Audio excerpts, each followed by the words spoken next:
Welcome, everybody. We are about to screen Stratford Festival's On Film's production of King Lear, which stars Colm Feore as King Lear. My name is Antoni Cimolino. I'm the artistic director of the festival and also the director of tonight's film. And through the magic of the internet, I think we have Colm Feore with us tonight. Hello. How are you? You appeared like a genie. That was great. Colm, it's been already 6 years since we rehearsed and produced this play. Wow. It doesn't feel like that. It feels like yesterday. I was looking at photographs of us rehearsing and thought, we look the same. We don't look any older. Well, speaking of older, Lear is a pretty old guy. And while Richard Burbage, who originated the part, would have been only 40, in terms of the modern world, you were a very, very young spring chicken choice for this part. Why did you want to play it? When we talked about it, what spoke to you about playing Lear? Well, I think it's one of the greatest plays ever written. There's no question about that. And remember, you and I talked a lot about whether or not it was a really bad idea. And, you know, over the nearly 2 years we were talking about it, there were days where you'd call and go, you know, I don't think it's a great idea. And that would be the day that I decided it was a really good idea. And as I recall, we'd flip and flop about it because, yeah, I was a bit young. On the other hand, I've been very fortunate. I've played a lot of the great parts that lead to that one. And what I hadn't anticipated, and I'm very glad that I was young for it, is how hard it was going to be. Emotionally and physically, vocally demanding, and a part that's not nearly the size of Hamlet, Iago, Macker's, any of those. You know, it's a mere 700 lines, but it damn near killed me. So I was glad. I also have a very profound belief that part of the magic of the play is the way Shakespeare presents you with a real total monster at the beginning, an old doddering tyrant who behaves abominably, and yet he still demands 3 hours later that you feel for this person. And part of the way he does that is through stagecraft. And I'm leading somewhere with this. One of the things that is very specific in a play, and generally with Shakespeare, very rare does he put in stage directions, he says, enter Cordelia in his arms. That image, the cruciform image of a parent carrying a dead child, no matter how much you hate the guy, you're going to go, oh, that's horrible. And in order to do that, I feel you have to be strong enough to carry her, to create that image.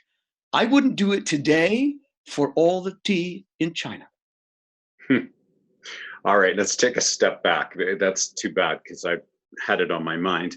Colm, what do you do when you are confronted with a part like Lear or Hamlet? How do you prepare? Where do you start? Well, usually we begin with discussions with the director, which in my case is usually you, and long in advance of meeting with the rest of the cast, we talk about where we think it would go, what shape, the design elements, what world would we be in, and then I start to piece it together, given that information. And then I do a lot of rather eclectic research. I trust my instincts. I remember with Lear, you were concerned about empathy with homelessness and, people out naked against the elements with not enough food or shelter or anything. And so I was led, strangely enough, to a lot of George Orwell. So I find myself reading Orwell as a way to get into Lear, to examine people down and out and all of that kind of stuff. I just have a certain amount of faith that will help. And then there's reading the play and reading the play and reading the play, and trying to familiarize myself with it, and also stealing from anybody I admire. I'll see as many versions of the play as I can, either through film and television or in the theater, and just steal stuff. I mean, the good stuff. I steal generally the best stuff. Well, yeah, there's the story. What was it? Woody Guthrie saying that somebody said to him, "That person stole that song from you," and he said, "Yeah, he steals from me, but I steal from everybody." Yeah. So yeah, it's. I think it's the only way to do it. If you realize that ours is it's an art that depends on the foundations developed a few thousand years ago in the first theaters, and every generation of actors has been influenced by the previous one and said, "What did you learn?" Because our texts, our canonical texts are the same. So we're playing the same beautiful piece of music, but our interpretations are going to be different over time. But it's great to know what people have learned is a bad idea. To be able to not waste our precious rehearsal time going down blind alleys. And that's why being at Stratford is always so remarkable, because you can turn to some of your senior players and said, "Listen, back in 65 or in 77, you guys tried this. What did you think?" And I remember going to Nicholas Pennell, Brian Bedford, Martha, Richard Manette, all of these guys and say, "Well, how should I approach this? Because I'm stuck." And they were always immensely generous and helpful. And so, it just makes sense to keep in touch with our history. So while I know, having watched you and worked with you a number of times, while I know you do a lot of research and you look into everything possible and you come fully prepared, I also know that you find hooks. You find ways of connecting, whether it's physically or emotionally, with these characters, usually one after another. So I want to ask you about Lear. You called him a monster at the beginning. How is Colm Feore like Lear? Looking back at Lear, one of the things I think I said to you late in rehearsals had always been something that I knew but hadn't quite apprehended without comprehending. And it's when he talks about his good falchion and how back in the day, I could have done real damage with that. And of course, I know a fair bit about knives, and I've been looking into the weaponry. And it turns out a falchion is a pretty small weapon. So you got to be very close to people. And that told me who he was in his youth. Arrogant, determined, confident.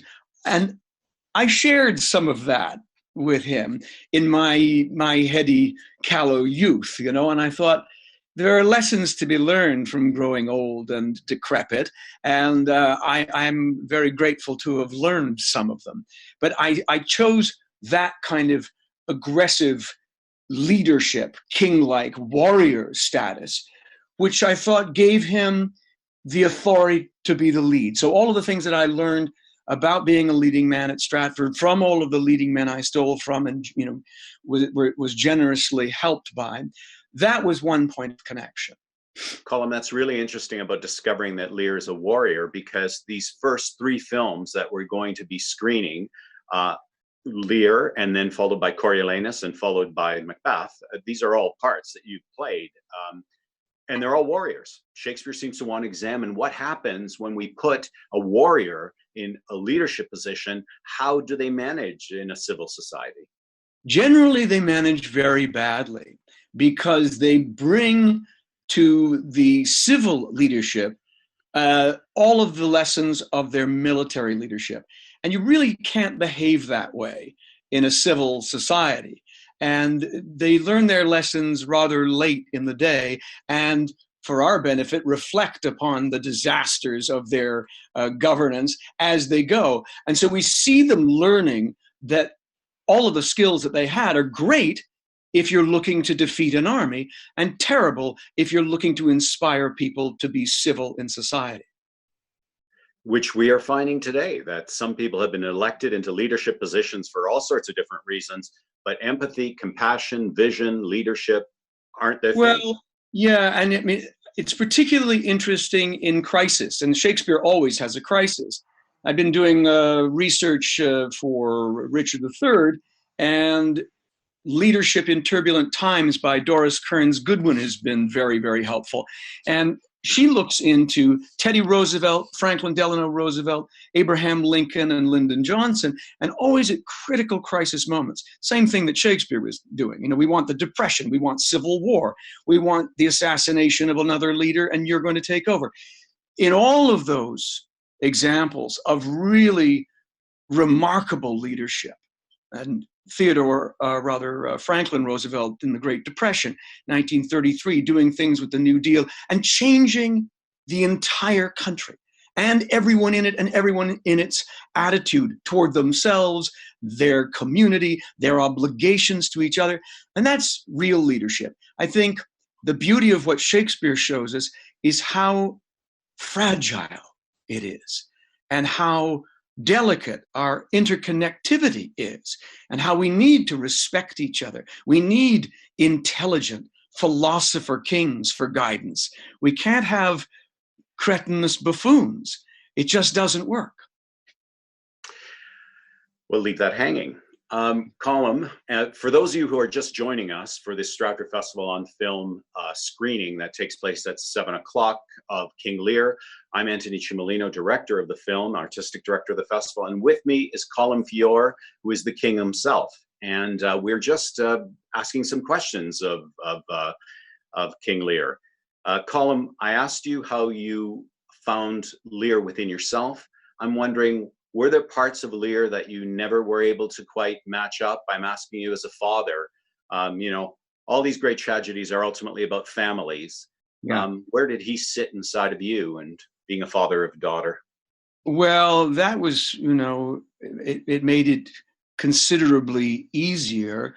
Happily, at the time, my own father was alive in his 80s and was able to see the show, and pardon me, and demanded the 10% that I owed him for all of the stuff that was him that I stole, because I did. I mean, I took his physicality, I took his attitude, and I thought, wait a minute, I can just steal this. This is real, and this is how vigorous he is. This is how engaged he is, and occasionally this is how crazy he is.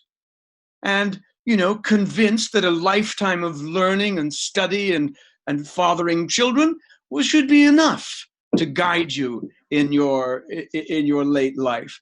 And it turns out you need help, you need family, you need them to love you, and you need to love them.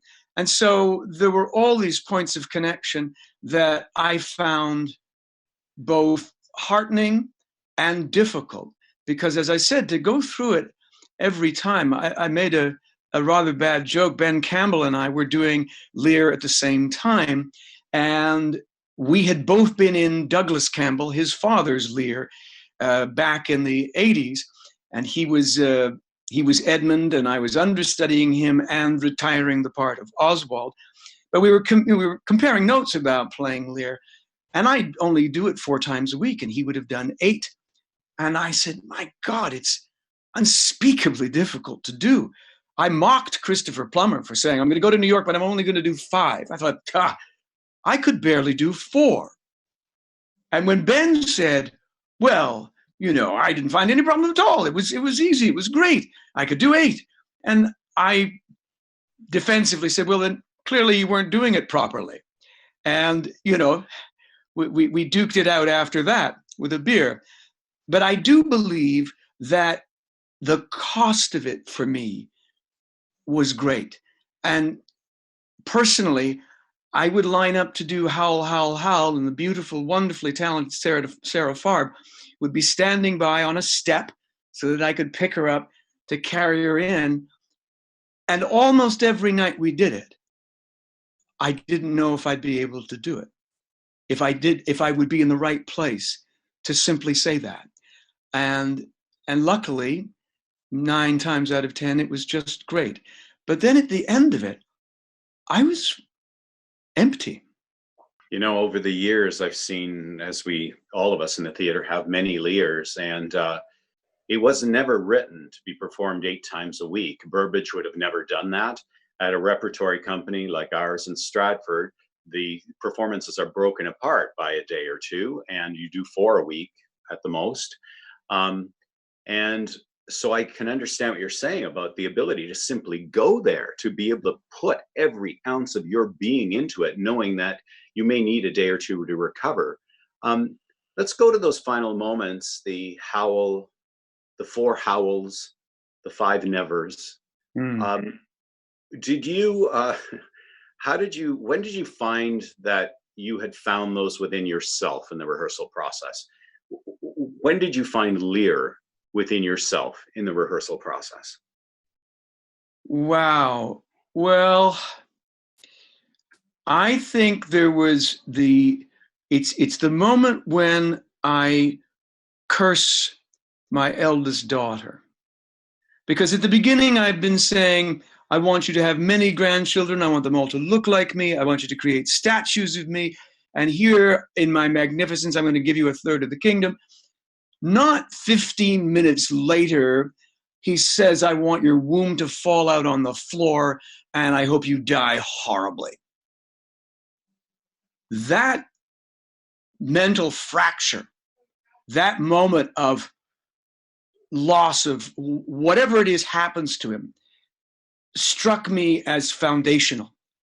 And then in the speech where he talks about maybe I'll go mad to the fool, reason not the need later on when you're trying to take all of his followers from him. That was a moment where the mental fracture, the synapse, the stroke, whatever it is that's happened to him, suddenly made sense to me. And I thought, these strangely inarticulate, broken lines of, I'll do such things. I don't know what they are, but they're going to be terrible. That suddenly struck me as the most vulnerable, very human, no warrior left, no defensive carapace of anything left, just the diminished capacity of someone who might be losing his mind and being pushed to that precipice by people he thought loved him. And something about that I understood. It's no reflection on my own family life. I think they like me. They're hidden behind here as we isolate, but. Colm, for the folks who are about to watch this film, that first scene for Lear, you talk about the fracture that happens within him. That day is supposed to be a very special day. It's the day that Cordelia chooses a husband, whether it's France or Burgundy. And that's indeed the first things that are sort of said to Gloucester, go get France and Burgundy. So this is a day about your youngest daughter finding a husband. But Lear doesn't make it about her, does he? He then asks a question which is almost out of a fairy tale. It's a very strange beginning, this play, where it is both realistic and really looks at with a hard, clear eye at relationships between daughters and fathers, but it also has an element of the mythic to it, where he asks, "Which of you loves me the most?" When you were coming on stage and beginning that process, and you had that darker purpose, as he calls it, how long do you think that's been brewing within Lear, and that this day is really about him, not his daughter? Well, I think one of the things we have to face about Lear is that every day is about him. And it's always been about him. He's a leader that requires loyalty and fealty and expects people to kowtow. And it must have worked for a very long time. And those people who really do care for him, the folks who stand up to him and actually stand up for him, betray the truth of who he must have been. But now things have gotten slightly away from him, and he's needy. It's a very human kind of thing. And so he says, I know you're about to replace me with a fine young man from France. Both of them from France, or what will become France. But it's really me first, right? You love me most. And so it's an artful way of having them reinforce his vision of himself, and heartbreakingly human. In some level, the entire play is sort of about the journey to trying to understand what love is and experience true love in our lives. And of course, not understanding how it's done until it's too late. Colm, you have an extraordinary group of actors around you in this production, playing characters that are so individual, so haunting, whether it's the Fool or Cordelia or Gloucester, your Prime Minister, Kent, the nobleman who is loyal to the end. I know that each one of those scenes was very different and demanded different things from you, but can you tell me if there is a moment or a relationship for Lear in that journey that especially resonated for you as you went through this? There are a couple. Well, I'm sure that there were moments with each and every actor and each and every character that I particularly anchored on. But I had an especially interesting time with Stephen Ouimet as the Fool.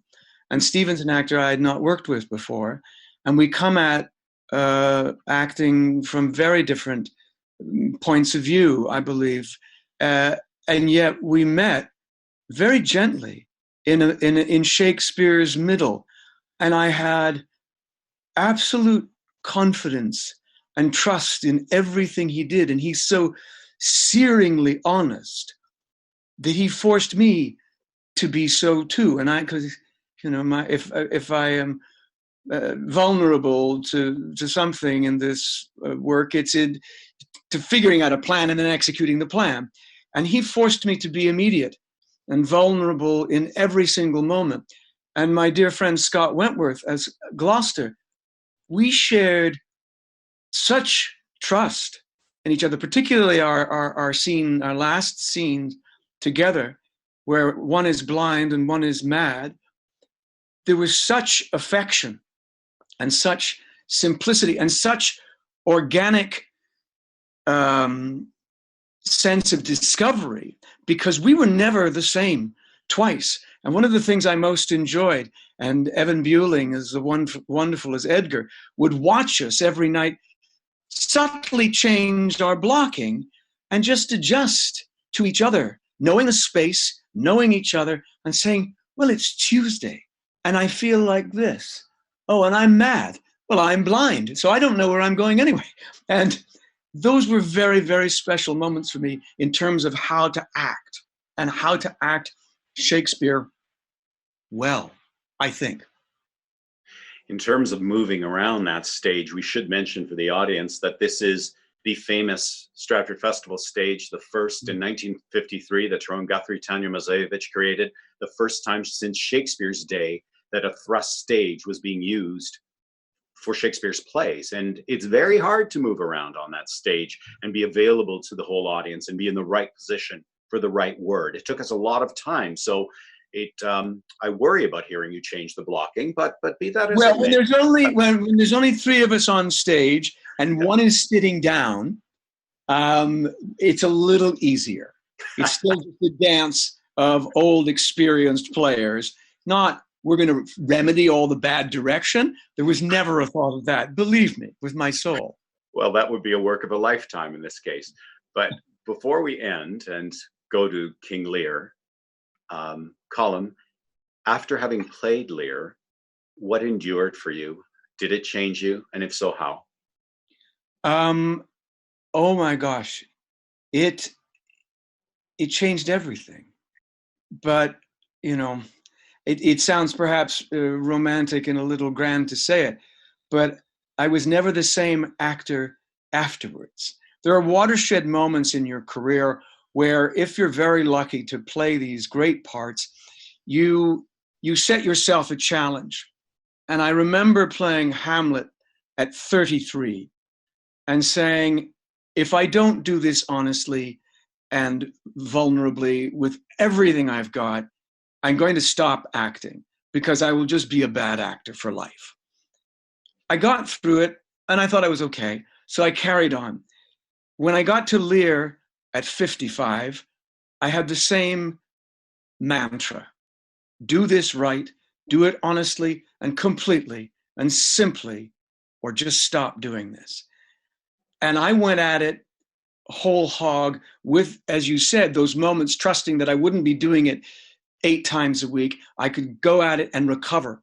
And so I often went too far, and I would have to come home and really just be quiet and refill whatever resources and recharge all of those systems, because the way I wanted to do it and the way I felt it had to be done were key. And one moment that is particularly heartbreaking for me, and I use this every night, and then one night it was true, and it happened to be the night we were filming. I lost a friend to cancer the night we shot. I believe it was October 24th. And my dear friend, Tom Slaughter, died that day. And I had been encouraging him to say, no, carry on, you'll come to Stratford, you'll see the show, and I'll just do it for you. And that night, I just did it for him. And we happened to have filmed it. I'm not trying to make it seem any more important than it is or than it was, but that howl, howl, howl was just for him. Colm, I'm looking forward to seeing this again. We're going to be here watching this together, answering questions. And on 10 a.m. on Saturday, we'll have a Meet the Festival where people have a chance to ask you questions. But I want to thank you very much for being here now. And I want to thank you very much for what we're about to witness, which is your gift, what you've given us in King Lear. Thank you. It's all yours.